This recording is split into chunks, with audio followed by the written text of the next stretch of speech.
Untuk yang kedua kalinya saya kembali berdiri di tempat ini bertemu saudara sekalian. Saya sungguh berbahagia dan bersukacita bisa bertemu dengan saudara sekalian. Biarlah pertemuan kita pada malam ini sungguh bisa membawakan berkat untuk kita semua. Terima kasih ya. Terima kasih. Kita sering mengenal nama kata Anastasia. Mungkin di kalangan orang Katolik sering kita mendengar kata ini digunakan, itu nama kata Anastasia. Itu banyak sekali para perempuan suka menggunakan nama ini, itu Anastasia. Sebenarnya dalam kata dasarnya Anastasia itu ada Anastasis, ya, dalam bahasa Yunani itu artinya kebangkitan suatu.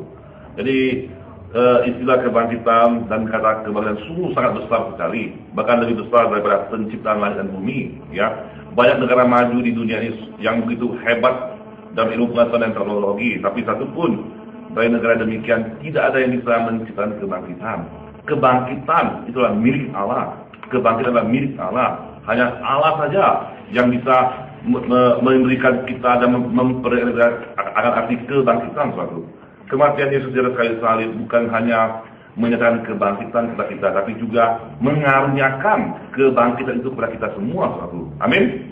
Jadi sungguh kata kebangkitan adalah sungguh kata yang sangat luar biasa suatu. Orang dunia dan orang dunia tidak bisa percaya dan mengakui akan adanya kebangkitan.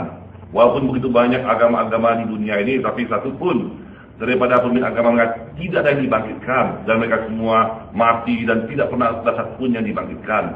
Begitu banyak nabi-nabi di dalam perjanjian lama yang sudah Allah pakai. Mereka juga menghidupkan orang mati, mereka juga membelah laut merah, ya, tapi tidak satu pun nabi itu yang bangkit dari kematian suatu. Jadi kebangkitan adalah semua kata yang sangat-sangat luar biasa, istilah yang hanya dipakai oleh Allah saja dan hanya milik Allah saja. Dan itu adalah satu kata yang sungguh sangat-sangat ajaib, saudaraku. Makanya kita sebagai orang Kristen, orang percaya harus mengerti akan kebangkitan itu. Kata kebangkitan sudah menjadi kebiasaan di dalam diri kita, sehingga kita anggap itu hal yang biasa saja dan hal yang tidak ada apa-apanya. Sebenarnya kata dan kuasa kebangkitan sungguh luar biasa. Kita tidak saja memperingati akan kebangkitan 2000 tahun lalu, tapi kita juga memiliki kuasa kebangkitan itu dalam diri kita. Pada malam ini kita semua akan mempelajari apa itu kebangkitan dan apa karunia daripada kebangkitan bagi orang yang percaya, saudaraku. Banyak orang Kristen, kata Kristen itu artinya Kristus kecil, saudaraku. Kita adalah Kristus kecil yang harus juga mengerti anugerah akan kebangkitan itu apa bagi kita semua. Dan hak kita sebagai anak Allah akan kuasa kebangkitan itu apa. Kita harus mengerti dengan jelas, saudaraku. Ya, waktu Amerika masih mengalami perbudakan dan waktu itu dipimpin oleh Abraham Lincoln, ya, Presiden Abraham Lincoln mengeluarkan satu statement, satu surat keputusan yang meniadakan perbudakan, ya, tapi karena keterbatasan informasi dan teknologi pada waktu itu, sehingga banyak orang budak, para budak tidak mendengar akan adanya pembebasan mereka sebagai budak, dan akhirnya mereka masih tetap sebagai budak karena mereka tidak mengerti hak mereka. Malam ini kita sebagai Kristus kecil, orang Kristen harus mengerti akan hak kita sebagai anak Allah, akan hak kita apa itu anugerah daripada kuasa kebangkitan dari Kristus yang diberikan kepada kita.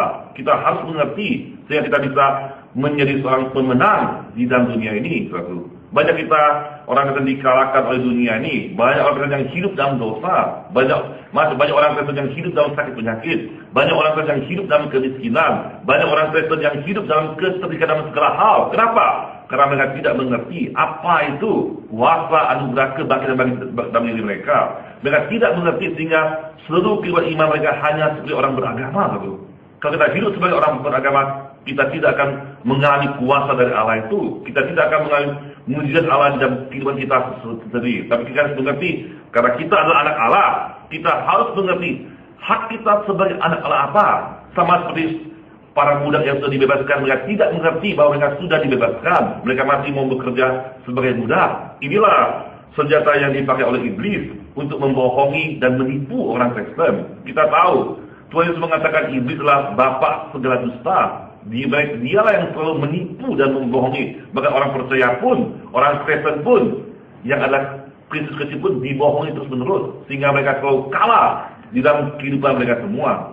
Kita mengatakan bahwa kita lebih daripada seorang pemenang, ya, lebih daripada seorang pemenang.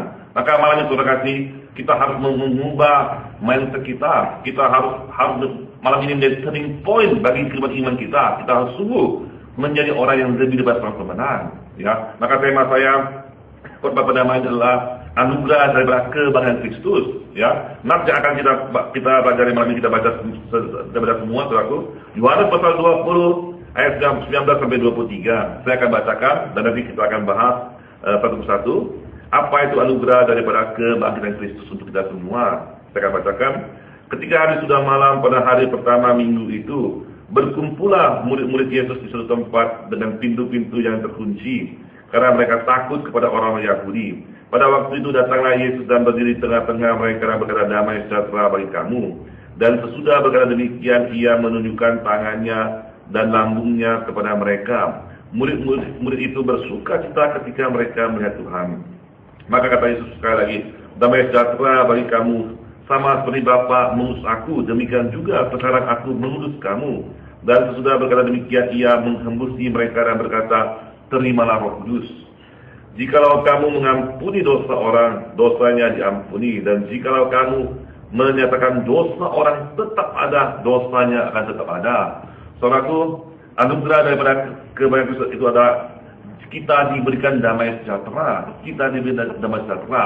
Keadaan dunia yang tidak menentu, keadaan dunia yang serba tidak menentu ini membuat kita menjadi takut. Semua berita-berita dari koran, dari televisi itu semua berita yang negatif sama sekali, yang tidak menambah iman kita sebenarnya.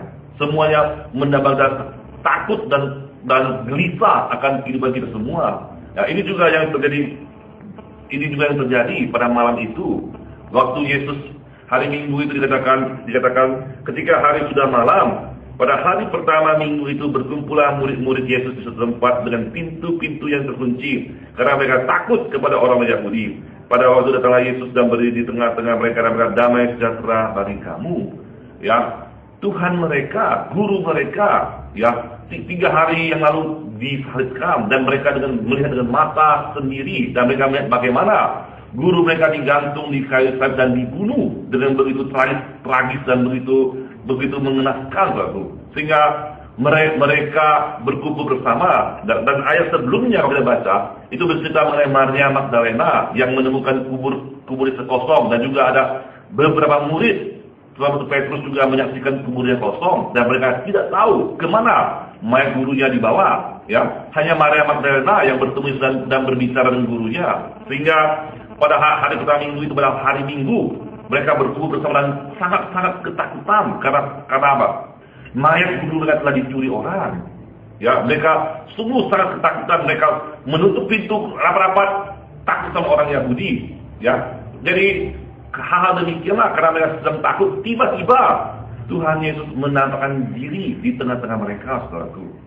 Kita ketahui bahwa rumah orang Yahudi itu tebal sekali, ya, temboknya tebal sekali. Bagaimana tiba-tiba Tuhan Yesus bisa ada di tengah-tengah mereka? Saat itu mereka sedang ketakutan, gelisah, bercampur khawatir akan masa depan mereka. Bagaimana kami ini? Ya, bagaimana kehidupan kami yang selanjutnya? Karena guru mereka yang selama menuntun mereka tiba-tiba telah pergi, telah mati. Bahkan mayatnya pun tidak tahu kemana perginya, saudaraku. Ya, waktu itulah tiba-tiba Tuhan Yesus menampakkan diri pada mereka dan berkata, damai sejahtera bagi kamu, saudaraku. Ya, mereka semua sangat ketakutan. Mereka semua sangat, siapa apa kok guru kami tiba-tiba ada tengah-tengah kami? Apakah dia hantu? Walaupun mereka sudah melihat Yesus di tengah-tengah mereka, mereka masih penuh dengan ketakutan dan ketidakpercayaan. Apakah benar ini guru mereka? Bagaimana guru mereka yang sudah mati, yang mereka melihat dengan mata sendiri, tiba-tiba muncul di tengah-tengah mereka dan berseru, damai sejahtera bagi kamu, damai sejahtera bagi kamu. Jadi mereka masih ragu-ragu, dan setelah itu guru mereka menunjukkan tangan dan lambung dia. Ya, jadi Yesus menunjukkan pada para muridnya yang sedang ketakutan, yang setengah percaya itu, bahwa tubuhnya yang telah mati di atas kayu salib itulah yang dibangkitkan, dan dengan tubuh itulah dia datang kepada murid-muridnya, bukan secara roh, ya, tapi tubuh karena dia telah dibangkitkan, maka dia menunjukkan tubuhnya yang ada tangannya dan lambungnya ada luka itu untuk menunjukkan sungguh-sungguh bahwa tubuhnya yang mati itu yang dilihat oleh para murid itu yang bangkit, saudaraku, yang bangkit. Nah, karena itulah muridnya makin percaya dan makin percaya. Kemudian Yesus mengatakan sekali lagi, damai sejahtera bagi kamu. Damai sejahtera bagi kamu. Sebenarnya, saudaraku, kata damai sejahtera itu adalah kata hal yang biasa. Salam yang biasa bagi orang Yahudi. Itu dalam bahasa Ibrani yang namanya shalom. Ya, shalom. Itu kata-kata yang biasa, tapi kita mengerti. Jauh sebelumnya, Yesus pernah mengatakan kepada muridnya, damai sejahtera ku tinggalkan kepada kamu. Ya, damai sejahtera yang ku tinggalkan kepada kamu bukanlah seperti yang dunia berikan kepada kamu. Ya, sekarang umat Kristen, sekarang orang percaya masih hidup dalam ketakutan, gelisah akan kehidupan dia. Bagaimana dia bisa menang lawan dunia ini? Bagaimana semua permasalahannya, problematikanya bisa diselesaikan? Ya, kenapa? Karena mereka sungguh tidak yakin bahwa Tuhan ada di tengah-tengah mereka, bahwa Tuhan yang sudah bangkit itu ada di tengah-tengah bersama mereka, sehingga mereka sepertinya buta secara rohani, sehingga mereka sepertinya, wah, kami gimana hidup kami? Kami bagaimana? Keadaan kehidupan kami bagaimana? Saudaraku, sebelum saya jadi hamba Tuhan, saya ada seorang pengusaha yang berhasil. Ya, saya hidup cukup berkelimpahan. Satu bulan saya punya omset bisa 300-4 juta, saudaraku. Setelah saya dipanggil hamba Tuhan, ya, sungguh saya hidup secara sungguh pas-pasan, dan istri saya selalu khawatir. Ini saya perempuan. Dia selalu khawatir. Bagaimana kamu menjadi seorang pendeta, tiba-tiba begitu drastisnya hidup kita turun semua. Tapi saudara kasih, saya melihat bagaimana tangan Tuhan bekerja luar biasa dalam hidup saya. Ya, bagaimana Tuhan menolong saya dalam segala hal. Bagaimana ekonomi keuangan saya tidak pernah kekurangan. Amen. Ya, Tuhan menunjukkan dalam segala hal, saudaraku. Anak saya mau sekolah, ada aja orang yang kasih uang untuk uang masuknya dan segala macamnya. Dan baru minggu lalu saya dikasih orang 10.000 US, saudaraku. Jadi sungguh hal demikian, istri saya melihat dengan jelas sekali bagaimana Tuhan bekerja. Saya meninggal segala usaha saya yang sungguh untungnya luar biasa itu untuk melayani Tuhan. Dan Tuhan bekerja, dan damai sejahtera ada di daging saya. Kenapa? Karena saya percaya Dia sudah bangkit. Dia menyertai seluruh kehidupan saya, dan Dia tidak pernah mengecewakan saya, saudaraku. Itulah Tuhan kita yang bangkit. Itulah anugerah yang Tuhan berikan kepada kita. Damai sejahtera yang Tuhan berikan kepada kita. Jadi kita baca ayat selanjutnya, ayat yang 21. Maka kata Yesus sekali kepada mereka, damai sejahtera bagi kamu, sama seperti Bapa mengutus aku, demikian juga sekarang aku mengutus kamu, saudaraku. Jadi sekali lagi Tuhan mengutuskan damai sejahtera, dan Dia sama seperti Bapa mengutus aku, demikian juga aku mengutus kamu. Bagaimana Tuhan itu tidak disuruh oleh Bapa? Kalau kita baca seluruh Injil, begitu Tuhan mentaati dan bersama berbapa yang mengutus Dia. Tuhan mau bahwa kita yang percaya pada kebangkitan Dia, kita pun diutus oleh Dia. Ya, dan kita yang diutus oleh Tuhan juga, kita bersandar dan percaya kepada Tuhan. Ya, kita bersandar kepada firman Tuhan, kita bersandar dan taat kepada firman Tuhan, dan Tuhan pasti tidak akan pernah melupakan kita. Tuhan pasti tidak pernah meninggalkan kita, saudaraku. Ya, jadi kehidupan saya sendiri menjadi contoh banyak sekali hal-hal yang Tuhan tolong dalam segala hal dalam hidup saya. Bukan saja itu, pelayanan saya juga demikian. Ya, saya sering seminar di mana mendengar KKR, banyak orang seperti disembuhkan, orang buta melihat, orang tuli mendengar. Saya sudah menyaksikan dengan mata kepala sendiri. Orang yang tidak bisa jalan, begitu didoakan, dia langsung bisa jalan, saudaraku. Hal demikianlah yang terjadi dalam seluruh kehidupan iman saya. Maka setiap hari saya makin bergairah sama Tuhan. Setiap hari saya sungguh tidak pernah semangat hilang dalam melayani Tuhan. Karena saya tahu siapa Tuhan yang saya layani. Dia telah bangkit, saudaraku. Dan Dia telah mengadakan damai sejahtera-Nya kepada kita semua. Ya, banyak hal sekali. Mobil saya yang dulu mobil tua, tiba-tiba orang tukar mobilnya, dikasih tambah uang beli mobil baru, saudaraku. Jadi banyak hal demikian yang saya alami dalam hidup saya. Maka kita melayani Tuhan yang luar biasa, yang tidak pernah mengecewakan kita semua. Maka jangan takut apapun dalam hidup kita, karena Dia tetap menyertai kita selama-lamanya. Ya.